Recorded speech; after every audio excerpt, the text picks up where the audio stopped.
Bonjour à toutes et à tous et bienvenue pour un nouvel épisode de Spurs Break, un podcast mensuel proposé par la Spurs Nation France. Et aujourd'hui, nous allons parler de nos jeunes Spurs, de Dejounte Murray aux futurs joueurs draftés. Qui de mieux que nos invités du jour pour parler de ces sujets? Mais d'abord, Jules, c'est le seul membre habituel du podcast qui est avec nous aujourd'hui. C'est l'animateur de quiz, le vétéran. Salut Jules. Salut à tous. Pierre, pas l'habituel Pierre, mais celui qui tient le compte Twitter de l'équipe de G-League affiliée aux Spurs, Austin Spurs France. Salut Pierre. Bonjour à tous. Et Alan, les membres d'Envergure et de leur podcast qui parlent des stars du basket avant qu'elles ne le deviennent. Salut Alan. Salut les gars, merci beaucoup pour l'invitation. Merci à toi d'être là, c'est vachement cool.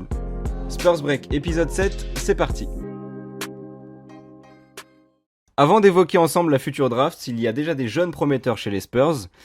Commençons par Dejounte Murray. À 23 ans, il vient des Huskies de Washington. C'est un meneur d'1m93. On l'a drafté en 2016 en 29e position. C'est sa 4e saison chez les Spurs, dont une saison blanche. Alan, est-ce qu'on peut déjà le qualifier comme prometteur ? Vu le contrat qu'il a touché, j'espère pour vous, parce qu'il a quand même été prolongé pour un bon petit chèque. Moi, c'est un joueur que j'ai dû regarder spécialement pour une chronique que je fais durant le mois de novembre. Donc, j'ai regardé toutes ses possessions, tous ses matchs et tout. Et pour moi, il est aussi fort en défense qu'il est pas bon en attaque, en fait, pour le moment. Et je pense que si dans le futur, tu veux l'impliquer dans un 5 de départ ou dans un des 3 guards d'une équipe qui gagne, il faut à côté de lui des gros joueurs d'attaque, parce que c'est même pas qu'il est pas bon en attaque, c'est que je trouve que après c'était en novembre, je pense qu'il y a eu une évolution, mais il prend même pas les tirs ouverts des fois. Ouais, je suis absolument d'accord. On l'a vu sur la suite de la saison, il a continué à refuser beaucoup de shoots. Il en a pris un peu plus. Il a réussi à créer son shoot à mi-distance, mais ça suffira pas du tout offensivement pour exister aujourd'hui. Après, le truc avec Dejounte, Oui, vas-y Pierre. le truc avec Dejounte, c'est que bon, alors après, comme on a dit en défense, il est solide, hein, il est là. Le mec, il a fait une All-Defensive Team alors qu'il était il était rookie. Non, c'est pas ça, c'est un rookie, c'est le plus jeune joueur NBA à avoir fait voilà, sa place en défense, il est là. Mais NBA défensif. C'est cette saison où il joue vraiment qu'il commence à se dévoiler un peu des deux côtés du terrain, quoi. Les seuls trucs qui lui manquent vraiment, bon, c'est la contre-attaque, quoi. La contre-attaque et la remontée de balle, on l'a vu faire n'importe quoi en contre-attaque. T'as DeRozan à gauche, Aldridge à droite, il va essayer de pull-up à 3 points alors qu'il en prend 2 tous les 6 matchs. Ma foi, c'est des choix, mais bon, ça s'améliore avec les matchs. Faut voir la saison prochaine comment il continue, parce que ça m'étonnerait même pas de voir Derrick White à sa place dans le 5 s'il continue à faire n'importe quoi comme ça. Après, c'est bien, il se trouve à mi-distance, mais bon, pas sûr que. On sait que mi-distance c'est légion chez les Spurs, mais je sais pas si ça va vraiment suffire pour rester, quoi. Ouais. Mais dans sa jeunesse, je l'avais vu mettre, dans sa saison rookie même, il mettait pas mal de flotteurs proche du cercle, il le fait beaucoup moins maintenant, j'ai l'impression. Après, bon, ça l'a pas empêché de mettre 25 points contre le Thunder, quoi, contre le Thunder, pardon. Mais en fait, ça dépend des soirs. C'est un joueur au feeling. C'est quand il est dedans. Quand il est dedans, bon, en défense, il n'y a pas grand monde qui peut essayer de trop passer. Bon, mis à part les pivots, forcément. Mais quand il est dedans, contre le Thunder, on le voit, le mec il est quasiment parfait, je crois, au tir, donc il met 1 ou 2, 3 points. Quand il est impliqué, qu'il a envie, il peut faire des grandes choses. Donc après, comme on l'a dit, il est jeune. Hein. Donc c'est à voir sur les futures années. Et Alan, toi, de ce que tu as vu, et de ce que tu as vu, Alan, est-ce qu'il y a des chances qu'il progresse en attaque ou c'est vraiment compliqué ? Je pense que c'est vraiment dans la tête, parce que moi je l'ai vu vraiment refuser des tirs ouverts, en fait, ou faire l'extra passe de l'extra passe parce qu'il veut pas prendre le tir. Et je pense qu'il a des choses intéressantes dans son jeu. Genre offensivement, on part pas de rien du tout, même si déjà à la fac il était descendu à la draft parce que c'était un peu le no man's land offensivement. Mais moi je pense que ça sera s'il peut devenir Marcus Smart, déjà ça sera très bien, je pense. Ouais, C'est-à-dire prendre les tirs au moins prendre les tirs pour que la défense soit obligée de le défendre, parce que des fois, t'es même pas obligé de le défendre, vu qu'on sait qu'il va pas les prendre, t'es pas obligé de close out dur sur lui. Et donc, ça, offensivement, ça fait mal. C'est le syndrome de Rosanne, ça. Pas Bah prendre oui. des tirs à 3 points, pas prendre des tirs ouverts, toujours faire des passes. C'est Eh ça ben, normal. cette DeRozan, année, quand au t'avais moins, il DeRozan attaque le et... cercle. Ouais, Oui, mais ouais, alors. bah oui. Non, bon, on va pas commencer sur des Rosanne parce que je vais m'énerver, mais. Ça a Mais été bref. notre seul bon joueur cette saison, on va pas le Oui, critiquer parce que oui. Pour l'instant. Pas le critiquer pour l'instant. On va voir la saison et prochaine. on critiquera à l'intersaison. Exactement. On parle de Lonnie Walker, les amis? Allez. On peut aller sur Lonnie, ouais. Allez. Lonnie, on l'a vu couper ses cheveux, pourtant déjà iconiques, sur Instagram, avant qu'il publie un texte touchant où il confie avoir été victime de violences sexuelles pendant son enfance et avoir laissé pousser ses cheveux comme un moyen de se camoufler. Donc à 21 ans, Lonnie Walker vient de l'université de Miami avec ses 1m96 et la même taille que Dejounte Murray. Il a été drafté en 18e choix en 2018. Jules, d'après toi, jusqu'où peut aller Lonnie? Je pense qu'il est assez dur à juger. Je pense que, bon, défensivement, il risque d'être plutôt bon, sans avoir peut-être pas forcément le niveau de Dejounte, mais il est déjà assez solide en défense quand il se concentre, parce que là aussi, c'est un autre problème. Et offensivement, on a vu des gros coups d'éclat face aux Rockets notamment, où il nous a régalé dans un C'est des le match de seuls la bons matchs de révélation. cette saison. Le match de la Mm. saison. Ouais. Et sinon, offensivement, je pense qu'il peut aller très loin. Mais en fait, ça va dépendre de sa concentration, vraiment. C'est ça, je pense, son plus gros défaut. C'est qu'il est perdu. Que ce soit en attaque ou en défense, des fois, tu le vois, il regarde autour de lui, il sait pas ce qu'il doit faire. Et c'est peut-être ça qui va le bloquer pour aller loin. Mais je pense que le potentiel, il est énorme. Mais bon, va falloir voir avec le temps, quoi. Il a pas beaucoup joué non plus, donc on peut Mm. pas trop s'avancer dessus. C'est le manque de temps de jeu aussi. Le manque de temps de jeu chez Walker, c'est ce qui le pénalise le plus, hein. Bon, après, bon, encore une fois, moi j'ai eu la chance, entre guillemets, de voir un peu tous les jeunes qui sont arrivés à San Antonio un peu avant en G-League. Et quand tu vois qu'il a des minutes, Lonnie Walker en G-League, c'était du gros 16-20, 16-20 points, des gros double-double à coup de 20-10 quand il fallait, en playoff solide, et le mec il tournait à 20-25 minutes par match, et vraiment on voyait qu'il avait un rôle sur l'attaque, et le mec refusait pas des tirs, vraiment, la fin de match qu'on a vu contre les Rockets, c'était vraiment un exemple de ce que le mec peut devenir si Pop lui fait confiance. Bon, malheureusement il a des stats un peu dérisoires par rapport à son temps de jeu. Voilà, 6 points, j'ai noté 6 points et 3 rebonds de moyenne. Forcément, en 12 minutes, en 12 ou 10 minutes, en 12 ou 10 minutes, je crois, de temps de jeu pour les matchs qu'il joue. Après, bon, oui, il a Bellinelli devant lui, donc bon, à voir si on re-signe Marco Sur la Bellinelli. fin, ça allait mieux, ça. Ouais, oui, oui, sur la fin. Forcément, il s'est dit, bon, ben, il y a confinement, maintenant, je vais commencer à vraiment jouer pour le fun, maintenant qu'on a tout perdu. Non, mais voilà, il lui faut du temps de jeu. C'est le temps de jeu qui va alimenter les futures saisons de Lonnie Walker. Pour le coup, offensivement, j'ai l'impression qu'il a un vrai potentiel. Il a un shoot déjà bien établi. Mais c'est vrai ce que tu dis, Julie. Il y a beaucoup de séquences où il est assez perdu dans le système. J'ai l'impression. C'est peut-être pour ça qu'il jouait pas par rapport à Bellinelli, qui lui vraiment se place bien et connaît le système de Popovic et joue bien les systèmes et joue bien l'organisation de l'attaque.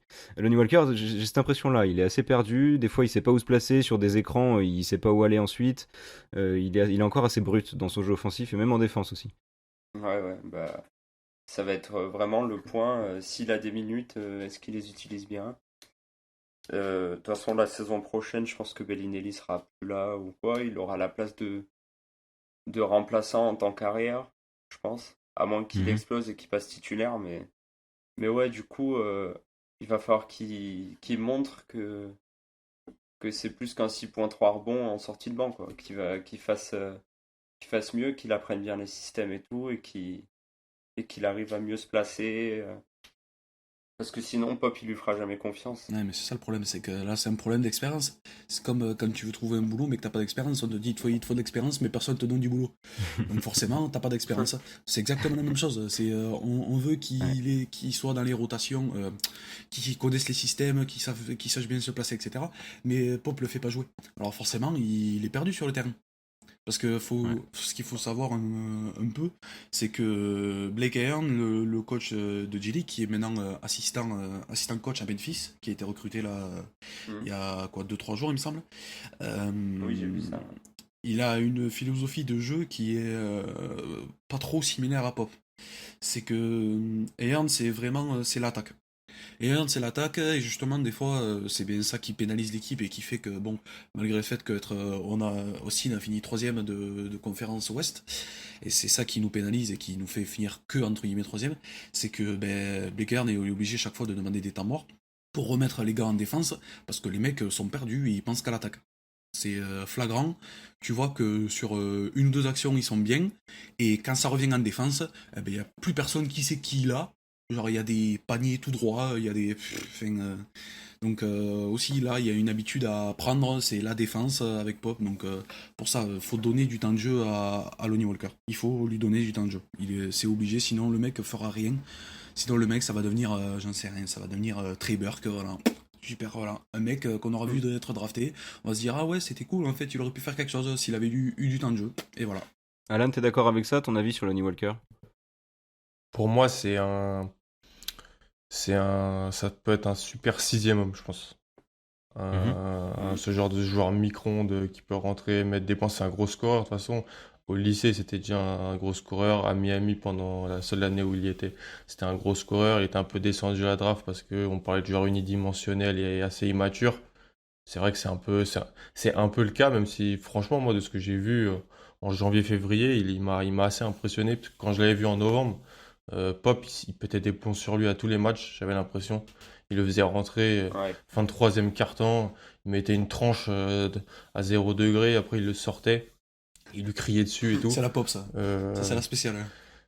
Tu vois, puis en plus, quand il est sur le banc, il est avec Patty Mills, Bellinelli, donc des mecs qui connaissent parfaitement le système, donc lui, il Ouais, était c'est ça. un peu plus perdu, tu vois. Mais c'est un vrai talent offensif. Franchement, c'est un scoreur. C'est un mec qui met des paniers. Donc, je pense que ça peut vous être utile dans tous les cas dans le futur. Ah, ça, on en aura besoin parce que on draft des mecs qui sont pas foutus de mettre un panier, donc à un moment, il faudra. Et bien parlons justement d'un talent offensif qui est foutu de mettre des paniers, lui, j'ai l'impression. Dites-moi si je me trompe, Keldon Johnson. Alors oui, Mm. oui, mais il rentre de panier tant que c'est pas 3 points. Parce qu'il a le pourcentage de 3 points le plus bas de l'équipe de G-League. Bon, il a les clés du Comtar, hein, comme Dejounte à San Antonio, il a les clés. Mais il est bien aidé, justement, lui qui avait, au début de saison, il avait pas mal de mal à rentrer comme Lonnie Walker, dans la tactique de Hearn. Et t'as Jeff Ledbetter, certains le connaissent parce que certains. C'est le petit meneur blond là, Oui, absolument, qui a coupé ses cheveux. qui est là depuis très longtemps Il fait à la, Austin. il Il fait la Summer League aussi, très ouais. souvent. Il fait la Summer League, ouais. Pour aider les jeunes, et donc heureusement qu'il est aidé par Ledbetter. Mais il fait quand même 20 points, 6 rebonds et 2 passes décisives et demi par match. Un petit peu plus d'une interception. Le mec est solide en défense, il est solide en attaque tant qu'il tire pas 3 points. Le pire pourcentage de l'équipe avec 24,7% cette saison. Ouais. Un shoot extérieur, shoot extérieur dégueulasse. Shoot mi-distance pas mal. Forcément, École Spurs, shoot mi-distance pas mal. Oui, il a fait des gros cartons, un carton à 42 points. 42 points contre les South Bay Lakers, si je ne m'abuse. Sinon, bon, à 3 points, on le retrouve avec des pointes à 0 sur 8, 0 sur 11, digne d'un guard des Rockets qu'on ne citera pas, mais avec un peu de chance, on peut l'intégrer, j'en sais rien, pas cette saison, pas la saison prochaine, parce qu'il y aura encore Bellinelli, Walker et DeRozan, vu qu'il va prendre sa player option. Donc, et Forbes, oh mon dieu. C'est pas une info, hein, ça tu dis ça comme ça. Ah hein. ouais, non, mais je sais que c'est pas une info, On c'est n'en une sait rien, évidence, ouais. mais... Ouais, mais c'est Non, une mais évidence. c'est évident parce que S'il il la sait prend pas, cette année qu'il trouvera un gros contrat. exactement, s'il la prend pas, c'est un idiot, fini, et bon, bref, c'est pas le sujet. Donc, on espère une introduction dans la rotation dans 2 ans, quand Bellinelli et DeRozan se seront barrés, et que Bryn Forbes jouera les fonds de bouteille. Mais pourtant, Keldon, j'ai l'impression que c'était. Moi, pour avoir vu un peu de match, j'avais l'impression que c'était un shooter, justement. Et il était bon en défense, qu'il savait shooter. Ah oui, C'est peut-être dû à sa sélection de shoot. Moi, c'était ça le truc que j'avais noté sur lui. Qu'il avait un problème de sélection de shoot. Tu faisais la comparaison avec James Harden. Ah merde, fallait pas le citer. Ah oui, bah Avec James Oh Harden juste là. avant, mais. Ah, pardon. J'ai lapsusé. Mais oui, voilà. Oui, c'est un peu ça. Enfin, oui et non, parce qu'il a des systèmes qui sont faits pour lui. Il a des systèmes qui sont faits pour lui, Et des fois, il a vraiment du mal à trouver ses shoots. Bon, après, on en parlera plus tard, mais comme Lucas Samanic, des fois, c'est des vieux shoots de fin d'horloge. Parce qu'ils ils se refusent tous des shoots. C'est ça, en fait, c'est le syndrome G-League. Tous les joueurs sont en confiance tant qu'ils jouent pour eux, mais quand il y a des systèmes, ils commencent à bégayer. On le voit, c'est flagrant. Dès qu'il y a des systèmes, tout le monde commence à partir un peu n'importe où, et on essaie de trouver un shoot. Bon, quand c'est pas Metu, Eubanks en bas, c'est Samanic ou Johnson à 3 points de 8 mètres derrière, hein, et ça rentre une fois sur 8. Donc oui, forcément. Par contre, côté défense, ça envoie Keldon Johnson. Il envoie des belles galettes. Il y a des contres. Mais il a contré dans l'épisode 4 où les gars du Spurs Break racontaient leur voyage à San Antonio. Et ils racontaient que Keldon avait été très fort contre Doncic. Ah oui. Notamment l'action où il le muselle complètement, où il le contre en face. Là. Ah non, mais c'est un très très bon défenseur. C'est pour ça que moi je vois plus Keldon arriver plus vite que Lucas Samanic déjà. C'est sûr et certain qu'il sera là beaucoup plus vite en NBA que Samanic. On va parler de Luka, du Luka des Spurs juste après. Alan, Keldon Johnson, il était à Kentucky à l'époque. Ouais. Avant d'être drafté, enfin à l'époque c'était c'était l'année dernière. Hein. Il y a un an. Et j'ai l'impression quand il a été drafté en 29e qu'on en parlait comme un style et que c'était bien qu'il soit si bas et que c'était un bon choix de l'avoir pris à ce moment-là. Vous auriez dû prendre Kevin Porter, mais ça c'est mon avis personnel. Parce que c'est qui est au attends, Cavs maintenant. Il y en a certains qui lui mettent 125 millions sur 5 ans à Kevin Porter Jr. Donc bon, moi je lui mets beaucoup d'argent. Je l'avais 5e de mon board l'année passée, c'est pour ça. Ah oui. Mais il est parti 30e, tu vois. Mais Johnson, je suis d'accord avec toi, je crois que tu as dit un truc super intéressant, la sélection de tir. Kentucky, il shootait bien parce qu'il faisait que du catch and shoot en fait. Je pense qu'il faut qu'il fasse que du catch and shoot. Catch and shoot et défense. Pour l'instant, après il peut le développer. Après, il peut le développer. Ah oui, c'est un shoot à développer. Ouais, franchement, en plus, il a une belle mécanique de tir. C'est plaisant à regarder quand ça rentre. Vraiment. Voilà, c'est ça, parce que t'en parlais comme un shooter fini et comme un gars qui shootait comme moi, mais ça va. Ouais, alors, il est compact et tout. Moi, j'aimais bien son shoot. Oui, alors aussi, j'ai un petit message à faire passer. Non, Keldon Johnson ne peut pas jouer 3 en NBA. Ça, celui qui m'a dit cette hérésie se reconnaîtra s'il l'écoute. Mais non, Keldon Johnson ne peut pas jouer 3, il est trop petit. Voilà, c'est tout, vas-y, désolé. Désolé de t'avoir coupé. Il fait un 96 Keldon, comme Dejounte et comme Lonnie. Ah ouais, non, mais après on dirait pas qu'il est aussi grand, parce que vraiment, c'est un cube, quoi. Genre vraiment. Il est trapu, hein. Tanké, mais quand je te dis tanké, mais vraiment, c'est un putain de tank. Et puis surtout, quand il attaque, je sais pas si vous aurez le temps ou quoi, mais vraiment, il y a des vidéos highlights de matchs où tu le vois monter au cercle et qu'il a la tête au cercle et qu'il va finir en lay-up. Moi, ça me fait péter un plomb, ça. Le mec, il a la tête au cercle, il a les mains au-dessus du panneau, mais il va finir en lay-up. C'est la vie de Lonnie Walker, ça aussi. Oui, voilà, ça c'est pareil. C'est les mecs qui ont des qualités athlétiques de dingue. De super loin.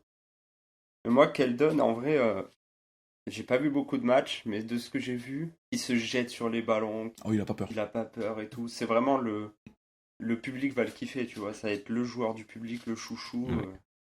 Lucas Samanic, t'en parlais tout à l'heure, Pierre. Pourquoi il était si haut, Alan? Donc lui, il était 19e choix, Lucas Samanic. Il est assez mystérieux, c'est un croate de 2m08 et qui a l'air assez frêle pour son poste, il joue ailier fort. Alan, pourquoi il était 19e choix de la draft? Devant Keldon, devant plein d'autres gens? Parce que il a défoncé pas mal de gens dans les workouts. C'est un joueur un peu... Moi, c'est le joueur que j'avais le moins vu du premier tour l'an passé. Je m'étais pas encore adonné au match de Ligue Adriatique et tout ça. Je l'ai fait cette année pour les prospects de 2020. Mais parce que on le présentait comme un potentiel joueur qui pouvait jouer au poste 5, qui pouvait tirer, qui pouvait faire des choses. Après, je sais pas comment ça se passe du côté de la G-League cette année. J'ai pas vu une minute de Lucas Samanic. Mais il y avait un peu cet upside de l'Européen qui peut écarter le jeu, qui peut peut-être protéger le cercle. Et qui peut tirer. Après, entre ce qu'on dit et la réalité, souvent, il y a un monde. Pour ça que pas mal de gens étaient surpris. Pas mal de gens disaient, ah, c'est peut-être... les gens qui disent, ouais, les Spurs savent quelque chose. C'est peut-être ils l'ont vu en workout privé, qu'ils ont bien apprécié le profil. Ou d'autres qui ont simplement dit, bah, peut-être que c'est simplement une erreur. Donc, moi, je sais pas, en fait, parce que Samanic, je l'ai pas vu cette année. Donc, j'ai hâte de le voir. Je voulais le voir en Summer League cet été. Bon, il y en aura pas. Mais je vais peut-être l'année prochaine sur quelques minutes. Moi, je suis partagé sur Samanic. c'est que c'est un bon joueur. Encore une fois, quand je dis bon joueur, c'est un bon joueur de G-League. Keldon Johnson est un très bon joueur de G-League. Luka Samanic, pour l'instant, est un bon joueur de G-League, tout comme Quinndary Weatherspoon, dont on parlera après. C'est un bon joueur de G-League qui met ses 15 points par match, de moyenne, qui a tapé une pointe à 31 ou 32, plusieurs fois d'ailleurs. Mais il est inconsistant. Il est inconsistant, mais vraiment. C'est compliqué. C'est comme je disais tout à l'heure, c'est des shoots en fin d'horloge, très loin de la ligne. Il a des statistiques au tir très moyennes. C'est un bon élément à mi-distance. Il est fiable en dessous du cercle, forcément en faisant 2m8, voilà. Bon, puis surtout, bon, quand t'as Tim Duncan à l'entraînement, ça aide un peu aussi. C'est un 4, c'est un bon 4 de G-League pour l'instant, mais il a besoin de s'améliorer et il n'est pas NBA ready encore.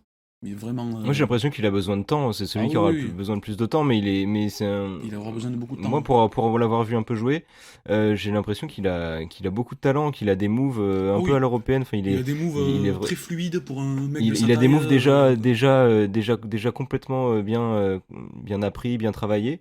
Il arrive à faire des dribbles, à mettre des. Un peu comme les séquences qu'on a vues de Davis Bertans là quand il met des step back 3 points, des trucs comme ça. Oui, il met des très jolis crosses, alors ça vraiment le handle, c'est un des trucs c'est une de ses forces. Il est archi mobile pour un intérieur. C'est ça, c'est que il a un handle de dingue pour un intérieur. Il y a une action moi qui m'a marqué contre l'équipe d'affilée de Houston, c'est celle qu'on a le plus joué cette saison. C'est lui qui remonte la balle. On voit qu'il demande la balle sur la remise en jeu. Il remonte la balle, il tape 2 crosses, un entre les jambes, un dans le dos, un spin move, dunk. Ouais. Bonsoir, je suis pivot. Il est capable de faire ça. Ouais. Bonsoir, je suis pivot. Un peu à la Siakam. Ouais, voilà, c'est ça. Un peu à la Siakam sur des moves.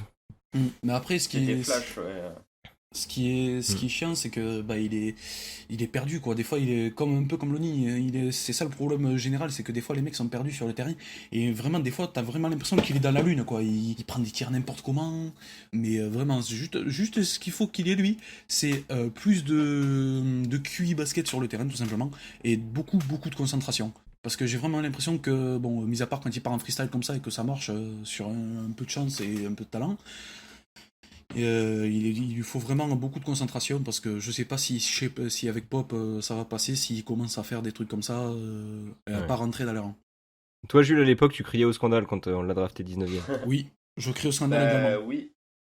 Pour l'instant, quand j'avais vu, donc moi je m'attendais à d'autres joueurs, hein, j'avais beaucoup d'espoir qu'on draft Brandon Clark, Nicolas Claxton ou Matisse Thybulle à l'époque. J'aimais beaucoup. Un homme de goût. Mais je voulais surtout Claxton. Et je me souviens, donc on a une conve avec d'autres gens pour la TTFL et tout. Et je me souviens avoir déversé mon flot d'insultes sur cette conversation en apprenant la draft de Samanic. Et depuis, je suis un peu en guerre contre Samanic parce que j'ai très peu d'espoir. Je pense qu'il n'y arrivera pas. J'aime pas du tout son caractère. Mais s'il devient All-Star, je ferai des excuses publiques évidemment. Mais je pense que ça n'arrivera jamais. Donc j'ai pas trop de crainte là-dessus. Je crois qu'il t'en veut pas trop lui. Hein. Il m'a dit que ça allait. Non, mais... Ah bon, ça va alors. Je ferai pas d'excuses. Titulaire peut-être, mais All-Star vraiment, ça va être compliqué. Ou alors, à moins que vraiment, il tape encore une année en G-League et que le mec, ça sorte un putain de monstre, genre un espèce de AD blanc, une espèce de AD un peu plus mobile et blanc, qui a un shoot d'enfoiré, qui peut tirer de 8 mètres comme Steph Curry. Mis à part ça, vraiment, ça va être pareil, comme Keldon Johnson de la bonne rotation en sortie de banc, voilà. Ça ira pas plus loin, je pense. Mais moi, j'ai un peu l'impression que Samanic, c'est soit il devient très fort, soit il réussit pas. Soit il va en Europe. J'ai l'impression qu'il n'y aura pas d'entre-deux. Soit il retourne en Croatie. Bah ouais, parce qu'en fait j'ai l'impression que vraiment son profil il est tellement atypique que c'est soit il réussit, et s'il réussit il devient All-Star vraiment très très fort, soit ça va se foirer complètement. Mais déjà la première chose à faire ça va être de muscler, parce que là c'est plus possible. Alors, ouais, c'est ce que j'ai dit, il est assez frêle, j'ai l'impression. Tout le monde dit ça, tout le monde dit qu'il est frêle, etc. Mais alors, justement, ça c'est un point que tout le monde dit, que dans les matchs ça se voit pas tant que ça, parce que certes, son haut du corps est très peu musclé. Il a des jambes, croyez-moi que les jambes ça tient. Ça, y a pas de souci. Il a de très bons appuis. Il est très solide. Il est solide en défense. Lui aussi, niveau galette, ça en va. Il t'a sorti du beau contre, du beau moustique contre la planche, vraiment en défense, ça, les contres, il n'y a pas de souci, il les a. Il a est la bon en mobilité timing pour les contres. sur les contres. Pardon? Il a un bon timing sur les contres. Ah oui, il a un bon timing, il a un bon timing sur les contres. Bon, forcément, c'est l'intérieur, donc bon, des fois il se jette dans la gueule du loup, forcément. Mais non, vraiment, il est jeune aussi. Mais vraiment, il a un bon timing sur les shoots. Vraiment, c'est un des joueurs qui est le plus plaisant à avoir joué pour l'instant, avec Eldon. Ok. Pour moi, il faut qu'il tire. C'est tout. Oh, bah, grâce à Dieu, il tire. Si- Putain. Ouais, mais tu vois, il y a encore plus, tu vois. Vraiment, de toute façon, c'est le nouveau délire, ça. Les intérieurs européens qui stretch. Alors, ça marche, t'as Porzingis, des fois ça marche pas, t'as Dragan Bender. Euh, Ouais. là, il y a un autre Serbe dans la draft 2020, Pokuševski, qui joue à l'Olympiakos, que tout le monde Qu'est-ce que j'aime ce type. pète un peu un cap dessus Aussi, parce oui. qu'il fait 2m10, 55 kilos, mais il tire à 3 points comme Porzingis. C'est ce nouveau genre de délire-là. Et je pense que le plus important, si tu veux rester en NBA, c'est deux choses, c'est tirer, protéger le cercle. Si tu fais ces deux trucs-là, t'auras ta place dans une rotation, je pense. Ouais. Oui, parce que les joueurs qui sont pas complètement all-around et qui sont un peu qui ont leur spécificité, ils sont aussi recherchés en NBA. Des rôles, c'est une ligue de rôles maintenant. Ouais. Regarde Bertans. Exactement.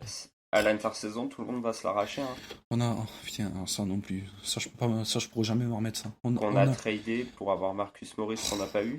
On a tradé Davis Bertans pour avoir Cody Zeller. Oh là là. Tyler Zeller, Tyler. C'est même pas Cody, c'est Tyler. Donc C'est Tyler. C'est même pas Cody, ouais. Oh, j'ai été foiré. Oh là là. On m'a donc menti, putain, je pensais que c'était Cody. Oh là Mais non, mais il va remuer des belles serviettes. Ouais, super. C'est ce qu'il va faire. À mon avis, je pense que, en vrai, petit mot sur la suite de la saison, si elle reprend, c'est qu'à mon avis, les jeunes vont jouer. Oh bah, il y a intérêt, parce que là, alors, le jour, Il y a vous pas allez voir Aldridge. un 5, Potel, Metou, Johnson, Walker, Murray, faudra pas chialer, hein, je vous le dis. Hein. Parce qu'on va en prendre 50, Bah, mais moins ils auront joué, les mecs. Hein. Moi, je suis chaud, hein. Bah je oui, suis mais chaud. on va en prendre 50, mais moins les mecs, ils auront joué. Hein. Bah, bien sûr, mais de toute façon, la saison, on va pas se- aller en playoff, On va les se amis. faire allumer, hein, de toute façon. Bah alors, Et même tout si dépend qui on joue. Encore une fois. t'alignes des Rosanne et tout, on va se faire allumer. Donc, Il faut perdre des matchs, c'est ce qu'il y a de mieux à faire. Voilà. Là, mais moi je dis faut faire bouton reset à un moment. Hein. Va falloir Je suis sûr qu'on falloir y va aller. taper Hein. les Lakers au premier tour. Non, mais moi je dis l'année prochaine on tank et on draft Jalen Green et puis là on est bon. Me parle pas de Quel tanking parce que quel- j'ai un avis très très très tranché sur ça. Parce que. Ah ouais. Ouais.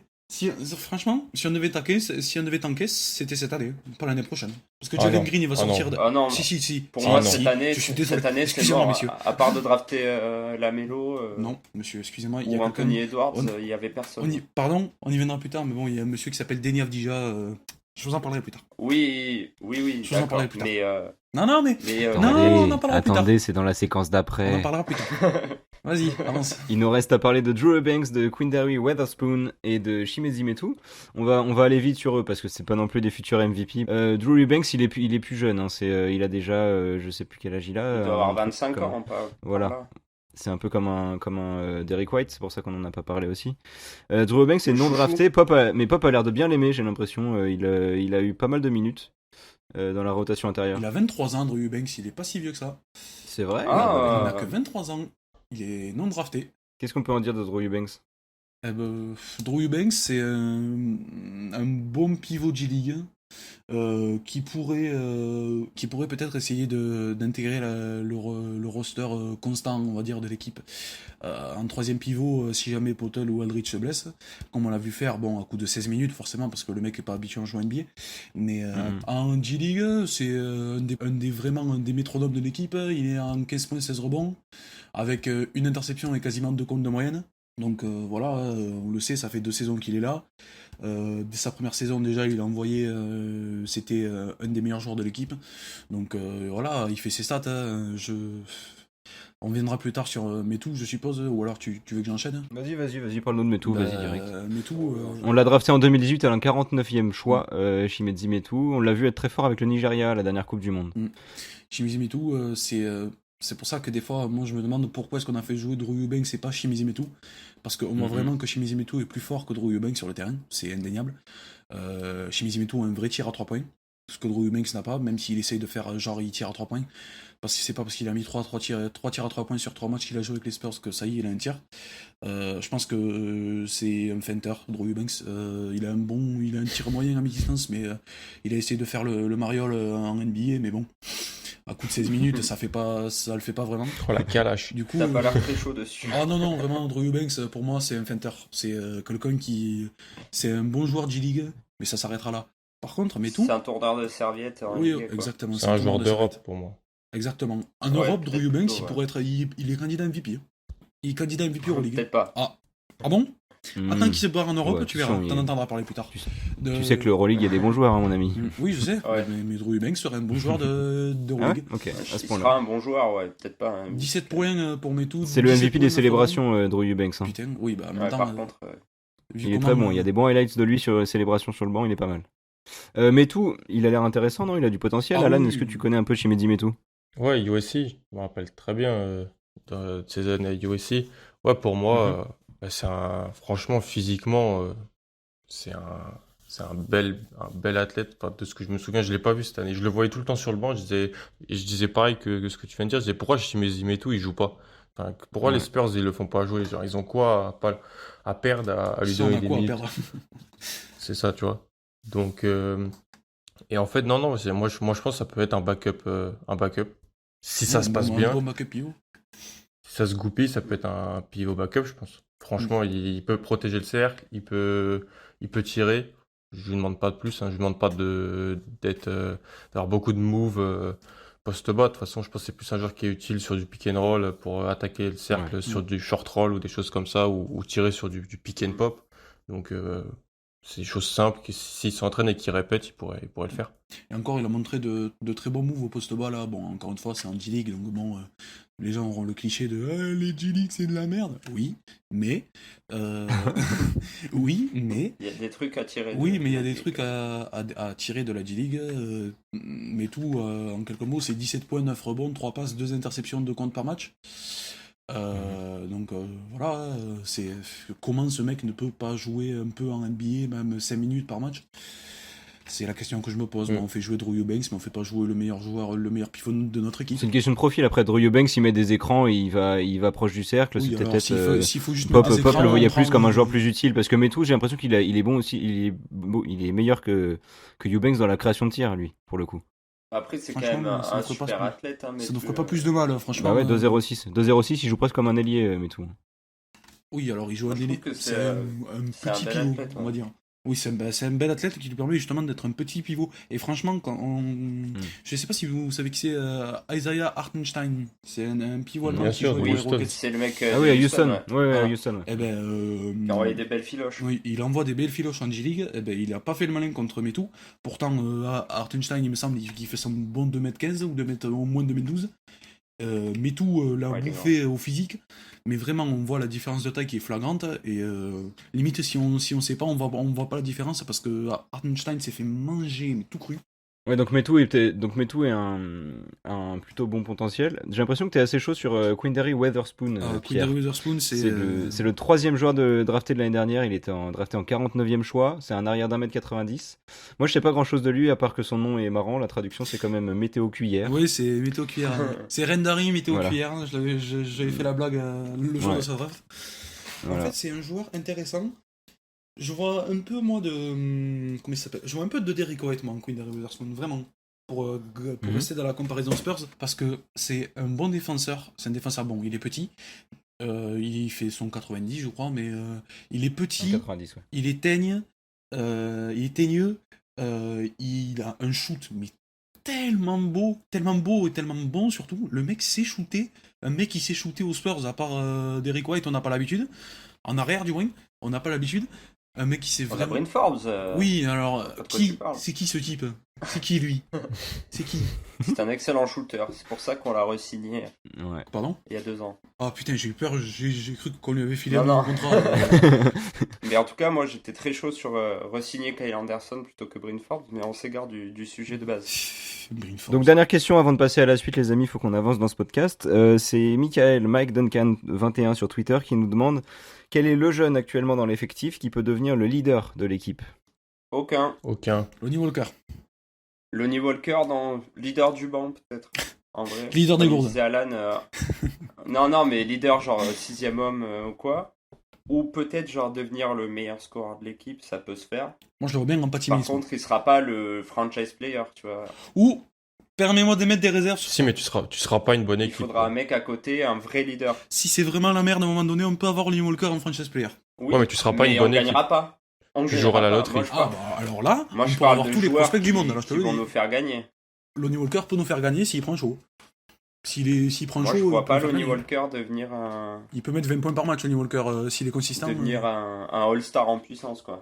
All-Star, peut-être pas, mais il peut devenir titulaire à 20 points par match en fermant les yeux. Ah oui, Je bien suis sûr. convaincu. Mais par contre, ce sera pas un leader. Ah non, ce sera Donc un je bon vois pas de sidekick. jeu. Ce sera Demar Voilà. DeRozan. Ce sera le Demar ou le DeRozan. CJ McCollum d'un Damien Lillard, peut-être. Ah, ça serait bien. En étant un peu Si moins Lonnie fort. Walker, si Ça, Lonnie Walker ça, devait ça, CJ Dans le McCollum, meilleur des cas. mais alors, mais vous allez me voir arriver en hélicobiche chez vous, Ouais. je vous le dis. Alan, toi aussi, tu réponds personne à cette question? Malheureusement, je pense que. Ouais. Malheureusement, hein, parce que je pense que vous l'avez pas encore le futur. Je pense que c'est pas dans la draft 2020 que vous allez le trouver, c'est dans 2021 qu'il faut aller le chercher.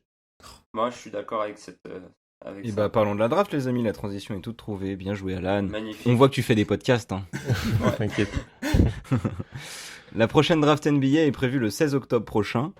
Alan, est-ce que tu peux nous faire un petit point sur nos chances d'obtenir un pic élevé? Comment ça marche? Jusqu'où on peut monter dans la draft? Il y a une question de Vincent Poulain sur Twitter qui nous dit: est-ce que ça vaut le coup de tenter de monter à cette draft ou autant attendre Non. une prochaine QV plus intéressante? Non. Voilà, donc est-ce que tu peux nous faire un petit point sur ça? Ouais. Déjà, si les gens veulent aller voir, je conseille le site Tankathon.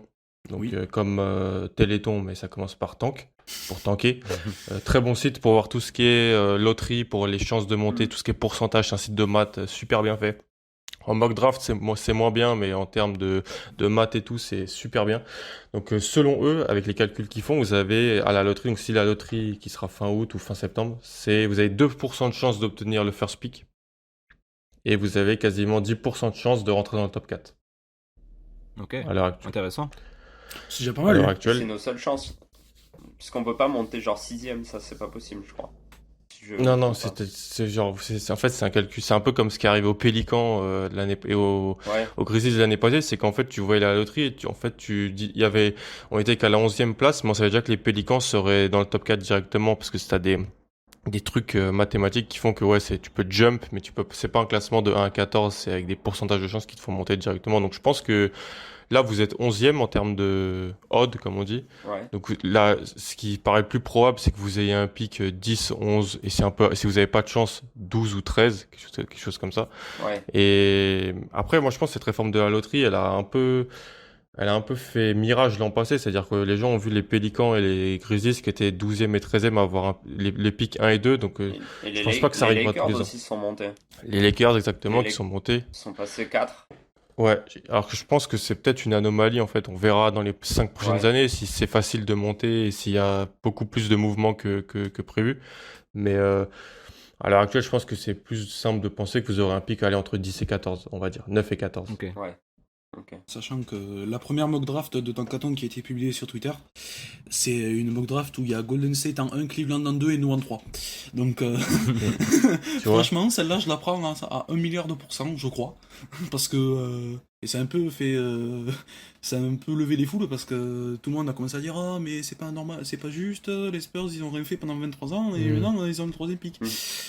Si c'est ça. Bah ça là, n'arrivera c'est là, pas, je vous Trash rassure. Talk, ils ont fait leur mock draft à eux et c'est Détroit qui est monté en top 1. Ouf. Du coup, pour répondre à cette question, est-ce que ça vaut le coup de tenter de monter à cette draft? Parce qu'on peut aussi monter par des trades.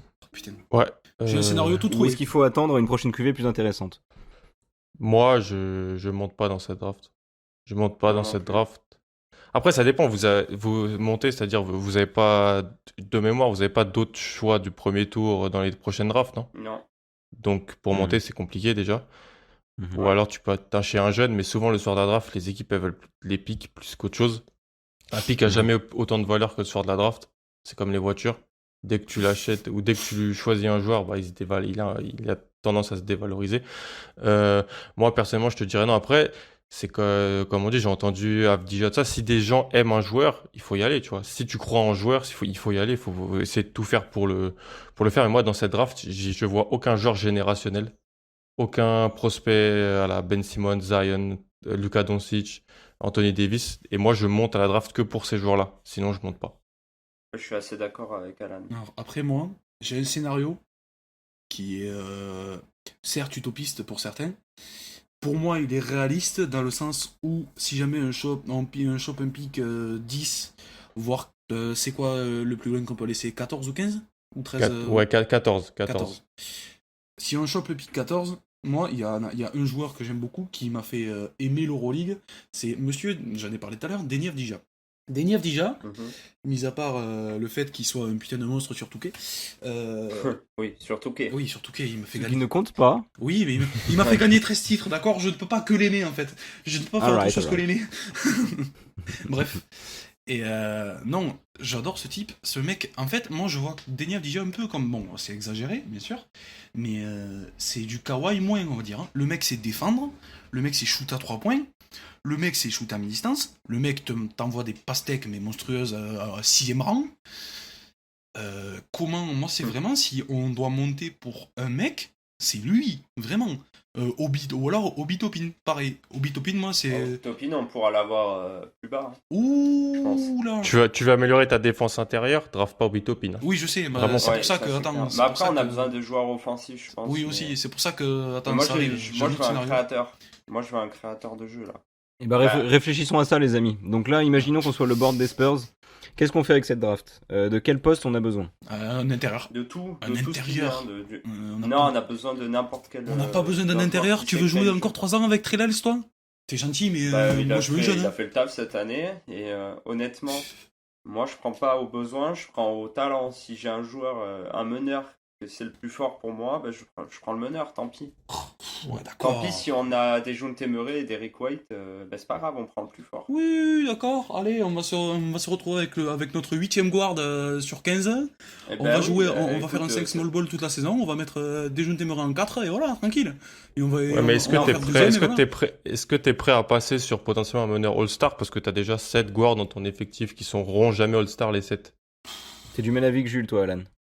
Ah, moi, ma philosophie de draft, c'est jamais drafter au besoin, toujours drafter à la valeur du joueur. Moi, si tu regardes mes mock draft et mes boards, ça se ressemble beaucoup. Tu vois, Cleveland, ils ont drafté 2 meneurs dans les 2 dernières drafts, je vais leur mettre un meneur à la draft. Ou je vais mettre le meilleur joueur possible pour eux. Et surtout, je suis ce qu'on appelle pivophobe, c'est que j'aime pas les Ouais. intérieurs. Sauf si c'est des intérieurs générationnels, type AD, Cat, Embiid, ceux-là je les draft top 3 parce qu'ils sont forts des deux côtés du terrain, mais drafter un pivot, pour ça que moi James Wiseman par exemple je l'ai 12e sur mon board, ça choque, ça Moi, choque, je suis pas très haut sur Wiseman aussi. ça choque parce Pierre s'étrangle. qu'en fait tout le Vas-y, Alan. 12e. parce qu'en fait tout le bah oui, parce que le problème c'est que tout le monde te le présente comme un pivot générationnel, mais si tu regardes les matchs, après c'est pas le cas. Et en fait, tout le monde te dit qu'il est numéro 1 parce qu'il a été numéro 1 des classements lycéens. C'est la narrative. Il a été couronné avant d'être même roi. Et moi, je draft pas un pivot qui fait du rim run Ah non, mais et je le qui mets pas un protège non le plus, cercle numéro 1. Je Tu vois, le mets pas, donc, je le mets pas un non plus, mais top 10 minimum, quand même, un minimum de respect. Ah, moi, top 10. les pivots qui font juste de la tête à cercle et défendre, ça m'intéresse pas. Le poste de pivot, c'est le poste le plus remplaçable de NBA. Tout le monde le prouve. Tu peux signer des mecs au minimum ou à la mid-level qui peuvent te faire. Et je suis fan des Celtics, je suis assez bien placé pour le savoir. On a Daniel Tice. Je préfère investir de la mid-level sur Daniel Tice qu'un top 10 sur un pivot comme ça. Un top 10, c'est un vain investissement. Je préfère toujours drafter un guard qui tire en sortie de dribble ou un ailier polyvalent. Donc, moi, ce que je dirais juste, c'est que faut que vous draftiez le meilleur joueur qui est disponible et celui qui est le meilleur sur votre board, tout simplement. Je suis très d'accord avec ça. Moi, je suis Voilà. moyennement d'accord avec ça. En fait, on a des besoins qui sont avoir un putain d'intérieur. Parce qu'on a 3 intérieurs. On a Trey Lyles, Lamarcus Aldridge et Jakob Poeltl qui se relaient. Pourquoi Bah, En quoi Hotel, c'est très bien déjà. Oui, non mais Et Aldridge aussi. j'ai jamais dit que c'était mal. Laissez-moi parler, nom de Dieu. Nom d'une pipe. J'ai jamais dit que c'était mal. Le fait est que il y a des pivots talentueux dans cette draft. Alors, Moi, j'en ai Il y en a deux. Moi, il y en a deux que j'aime beaucoup, que j'ai noté du moins. C'est Isaiah Stewart, qui, bon, c'est un pivot. Bon, malheureusement, c'est du shoot mi-distance, c'est beaucoup de. C'est de la force, c'est vraiment une force brute, mobile pour sa taille. Il a ah, comment on appelle ça Envergure. Oui, une envergure de 2 mètres 23, je crois, un truc comme ça. C'est une pieuvre. Une pieuvre. Oh, vraiment, une pieuvre. Ouais, il a des très longs bras, ouais. Ah. Il est mobile, le mec il t'écrase tout sous le panier. Bon, il a pas de shoot à 3 points. C'est pas grave. Pas besoin d'avoir un shoot à 3 points pour être pivot NBA. Mais De toute façon, on n'a aucun joueur qui a un shoot à 3 points, donc en rajouter un, c'est pas oui, très voilà. grave. Ou alors, il y a Vernon Carnet. Lui, Carré. Lui, je suis pas chaud du tout. c'est le pivot moderne de base. Il tire à 3 points, il est mobile, il dunk. Voilà, t'as pas besoin d'en savoir plus. Le mec est. Et le Ah, mec mais sait défendre parce- il sait pas défendre le pick and roll. Ouais, il défend mal. Ah bah. Il va se après, faire ça, exposer pick and roll à ses canteurs. C'est un escanter. Ouais. Ah, c'est un escanter avec Défensivement. un shoot quand même. Hein. Moi, je fous pas un lottery pick sur un Non, sur alors, un escanteur. Là, c'est le. Je te le dis direct. Ah non, mais. Moi, Vernon Carnet, je pense que ça va partir top 20. Mais c'est si jamais vraiment tous les intérieurs sont pris et tout. J'ai vu Precious Uchiwa aussi. Precious Achua, ouais. Il a le nom le plus simple de sa famille en plus, Ah bon parce que ses frères s'appellent God's Gift et God's Will. Bon, alors on prend qui à cette draft? Denny Avdija. Le meilleur joueur dispo, Denny Avdija, s'il est dispo, mais je pense qu'il ne sera pas. Ça dépend du pick. Tu penses quoi de Denis Avdija, Alan? Parce que tout le monde en parle là. Je vais un peu tempérer. Je suis un peu plus bas. Je suis un peu plus bas Ouais. que. Ce qu'on dit souvent de ce genre de joueur, moi ça m'intéresse. On dit il sait tout faire en gros, il sait tout bien faire. Il peut passer, il peut dribbler, il peut shooter. Ok. Je pense qu'il peut juste pas le faire de manière élite parce qu'on lui donne la balle en NBA. Et donc, je pense pas que ça peut être un initiateur d'attaque principal d'une bonne attaque NBA. Moi, je le vois plus comme si ça marche, hein, ça peut être Gallinari. Ça peut être un Gallinari, un Un peu plus Batum. petit. Batum des bonnes années de Charlotte.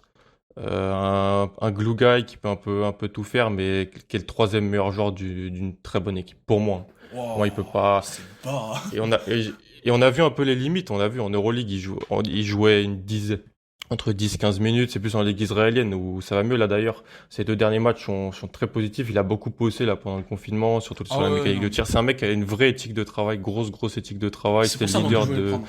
Parce que c'est le leader de vestiaire. Hein, c'est tout ce que a besoin San Antonio en fait. Pour moi, ce type, ça représente tout ce que a besoin San Antonio. Un mec qui sait tout faire, qui peut défendre, shooter, faire des passes, contrer. Le mec, c'est un leader de vestiaire. Il a une éthique de travail qui regarde le Maccabi. Bon, le Maccabi, moi, je regarde j'ai un maillot du Maccabi Tel Aviv juste pour monsieur Denis Avdija. Sinon, le Maccabi, j'en ai rien à branler, tu vois. Genre, vraiment. Ouais. C'est, j'aime tellement T'es ce très type. au-dessus, toi. Ah oui, non. Pour moi, Denis Avdija, il peut sortir top 5. Hein. Ah, mais il y a oui. pas mal de gens qui l'ont, il y a pas mal de gens qui l'ont dans le top 5. Moi, je suis un petit peu plus nuancé sur lui, mais il y a beaucoup de gens, même des spécialistes américains, Mike Schmidt, Sam Vecenie, qui disent que oui, il pourrait partir top 5. S'il sort top 10, c'est un style de draft, je vous le dis. Peu importe qui le prend. S'il sort top 10, top 15, c'est un style complet.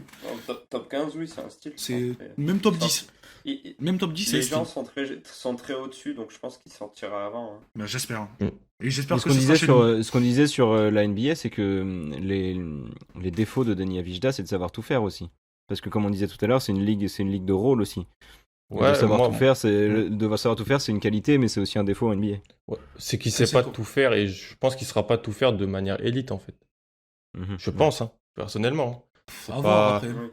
À voir. À voir. Après, il est jeune, c'est un 2001 et comme tous les freshmen de cette classe d'âge, tous ces mecs-là progressent tous les mois parce que c'est normal les courbes de progression à cet âge-là. Pour moi, juste c'est pas un prospect générationnel, ce sera un bon joueur qui aura peut-être 3 contrats en NBA, qui sera pour moi, ce sera allez, c'est peut-être choquant, ça sera un super role player en fait. Moi, je vois vraiment un All-Star en Denis Avdija. Vous pouvez vous moquer de moi, et vous pourrez vous moquer de moi, vous pourrez ressortir ce podcast, quand Denis Avdija retournera en Euroleague. Vous pourrez le dire. Mais pour moi, Denis Avdija, c'est un All-Star. Ce sera pas une légende, faut peut-être pas abuser non plus. Ce sera pas un Hall of Famer, mais il peut être un très bon All-Star, Denis Avdija. Moi, j'en suis convaincu. Toi, c'est le joueur que tu veux aux Spurs cette année. Ah oui, non, Si mais tu veux. moi, s'il y a un mec qu'il faut qu'on chope, c'est Denis Avdija. Et si on le chope pas, je serais Ok. extrêmement déçu. Vraiment, je pourrais... C'est un 3-4, de toute façon, il peut s'installer, il peut vite s'installer dans votre rotation. Oh, il peut en même vrai, mener, c'est je c'est pense. un des Ça- seuls 3-4, donc Il peut y a de même la mener, place je pour lui. pense, à Vija. Je pense que c'est le seul qui passera. Si on le draft, il passera pas par la G-League, je pense. Ah non, alors, que d'habitude, si on l'a en on- G-League, par contre, je vous dis non. qu'il va faire des carnages à coups de 50 points. Bon, les amis, est-ce que vous avez un dernier mot sur la draft et sur le futur des Spurs Denny avant qu'on passe au Avdija. quiz concocté par Jules? Moi, je veux le meilleur joueur disponible. Moi, je veux Denny et Avdija, je veux c'est un créateur de jeu parce qu'on en a pas à part des DeRozan et ça manque. Ok. Et Alan? les créateurs, c'est ceux qui ont le plus de potentiel pour moi. Moi, je draftais le meilleur joueur qui est disponible au moment où vous pouvez drafter cette année, en 2021, drafter le futur franchise player de l'équipe, a.k.a. Kat Cunningham. Voilà, si vous avez de la chance. On va passer au quiz, les amis, après? Allez, Allez. On passe au quiz, vous êtes chaud? Vas-y. Jules, régale-nous. Game time. Du coup, je vous ai fait un petit quiz sur un peu la draft ou les Spurs jeunes. d'accord. Voilà. Donc, la première question, c'est une question de rapidité. Lors de sa saison rookie, au bout de combien de matchs Tony Parker a intégré le 5 majeur? 5. 2. 5. C'est qui a dit 5? C'est moi. C'est Pierre? 5, c'est Pierre. Eh ben, point pour Pierre. C'était effectivement au bout de 5 matchs. Il a révisé. Non. C'est juste là, c'est Premier point. juste du sens logique. Il connaît son histoire. Exactement. Je connais l'histoire Ouais. de ma franchise. Ensuite, je vous ai fait quelle fac, donc je vous dis un joueur, vous devez me dire Ouais. quelle a été sa fac. Je vais avoir 0 Ouais, point. bah, marrant, j'ai 0 points aussi. Allez, on y va. Vas-y. Lonnie Walker. Miami. Miami.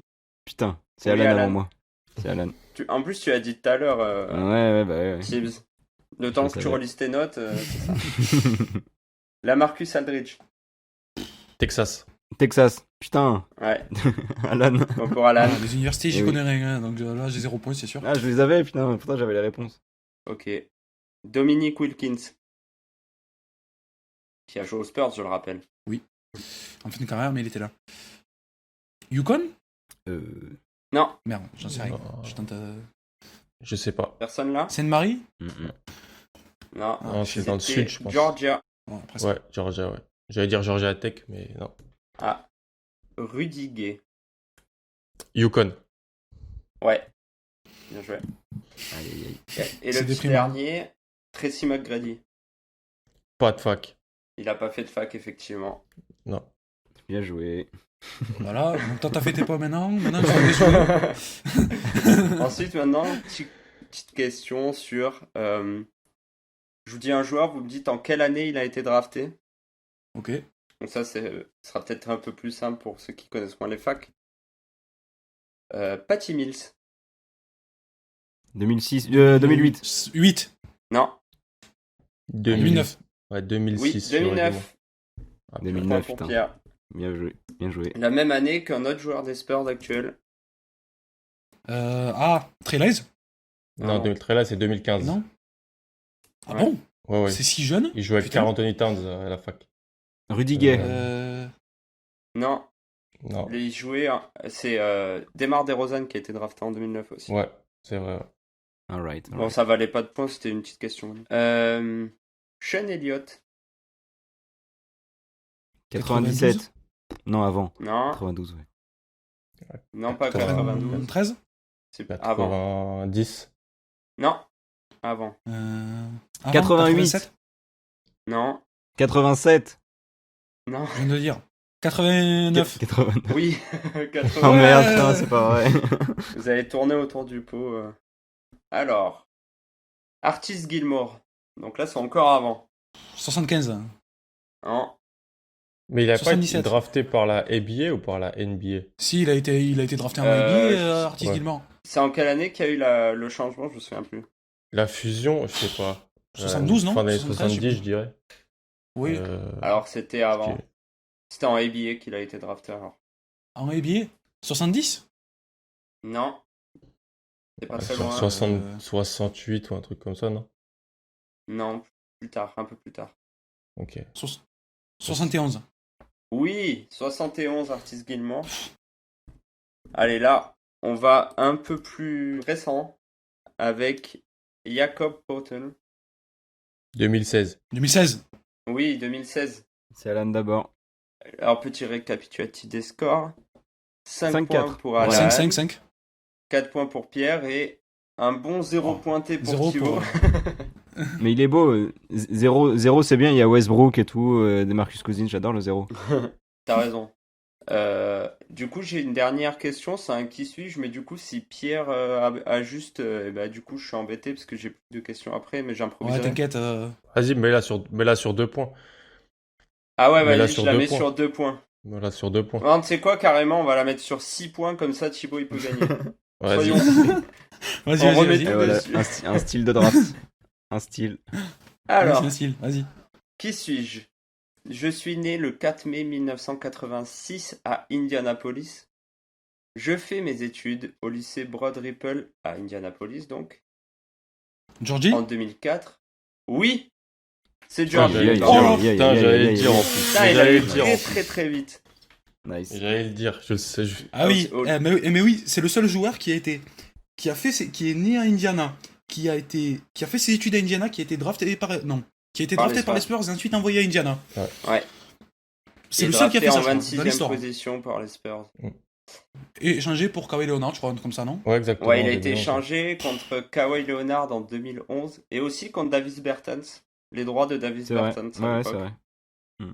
Bon, bah, bravo Pierre, du coup, pour Merci, c'est que pour du cette talent. victoire Côté, à la dernière seconde. Bravo finalement. Thibaut, bravo Thibaut pour tes. C'est un Pour tes 10-0. beaucoup de C'est points. un 10-5-0. Voilà, bravo. Bravo, Je suis assez fier. bravo Thibaut pour cette belle présentation de podcast quand même. Ah ouais, Ah, non, merci c'est beaucoup. clair. T'as vraiment été très utile dans ce quiz, c'était vraiment. Après le quiz c'est autre chose. Si vous voulez me voir gagner au quiz, vous pouvez écouter l'épisode 6 de Spurs Break où j'ai été brillant aussi. Oui, Ouais, Absolument. franchement il était monstrueux. C'est faux. C'est absolument faux. Bah, merci à tous les gars. Merci Alan, merci Pierre, merci Jules. Merci beaucoup. Mais merci à toi. Merci les C'était gars cool de d'être vous venus. avoir. Merci à vous. C'était très sympa. On se retrouve le mois prochain pour un nouvel épisode de Spurs Break.